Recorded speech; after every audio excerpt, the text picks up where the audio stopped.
ಸೋನಿಯಾ ಗಾಂಧಿ ಮತ್ತು ರಾಹುಲ್ ಗಾಂಧಿ ನಡುವೆ ಮಾತುಕತೆ ನಡೀತು. ಆಗ ನಾನು ಚುನಾವಣೆಗೆ ನಿಲ್ಲೋದಿಲ್ಲ ಅಂತ ಹೇಳಿದ್ದೆ, ಆದರೆ ಚುನಾವಣೆಗೆ ನೀವು ನಿಲ್ಲಲೇಬೇಕು ಅಂತ ಮೇಲಿಂದ ಒತ್ತಡ ಇತ್ತು ಅಂತ ಹಾಸನದಲ್ಲಿ ಮೊಮ್ಮಗನ ಪರ ಪ್ರಚಾರದ ವೇಳೆ ಮಾಜಿ ಪ್ರಧಾನಿ ಎಚ್ ಡಿ ದೇವೇಗೌಡರು ಹೇಳಿದ್ದಾರೆ. ಈ ದೂರದೃಷ್ಟಿಯಿಂದ ನಾನು ತುಮಕೂರಿಗೆ ಹೋದೆ, ನಮ್ಮೆಲ್ಲ ಮುಖಂಡರೊಂದಿಗೆ ಮಾತುಕತೆ ನಡೆಸಿ ಪ್ರಜ್ವಲ್ರನ್ನ ಅಭ್ಯರ್ಥಿಯನ್ನಾಗಿ ಮಾಡಲಾಯಿತು. ಮೈತ್ರಿ ಪಕ್ಷದ ಸಹಕಾರದೊಂದಿಗೆ ಚುನಾವಣೆಯನ್ನು ಎದುರಿಸ್ತೀವಿ ಅಂತ ದೇವೇಗೌಡರು ಹೇಳಿದ್ದಾರೆ.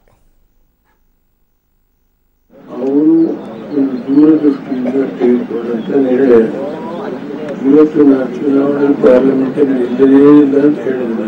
ಆದರೆ ಮೇಲಿನಿಂದ ಒತ್ತಡ ಮಾಡಿ ಮುಂದೆ ಸರಿ ಹೋಗಿ ಹೊರಗೆ ತುಮಕೂರು ಹೋದೆ.